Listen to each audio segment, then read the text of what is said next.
So hello guys, welcome back to my new video. तर आता आहे ना, खूप ऊन लागत आहे बाहेर, त्यामुळे मी ठरवलं की या फ्रूटचं सॅलड करायचं. तर चला बघूया. तर मी आता आहे ना, हे फ्रूट्स सगळे घेतलेले आहे आणि आपल्याला अर्धा वाटी दूध घ्यायचं आहे. दुधामध्ये आपल्याला 2 चम्मच कस्टर्ड पावडर ॲड करायचं आहे.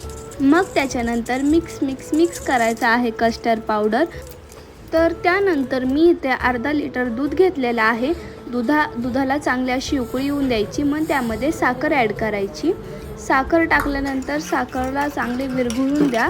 विरघळून दिल्यानंतर त्याच्यामध्ये आपण टाकणार आहे कस्टर्ड पावडरचं मिल्कला पण असं सारखं मिक्स करत राहायचे 10 ते 15 मिनटं. 10 ते 15 मिनटं असं मिक्स करत राहताना कंटिन्यू. त्याच्यानंतर आपण घेणार आहे फ्रूट्समध्ये मी टाकले आहे चिक्कू, बनाना, द्राक्ष आणि सफरचंद.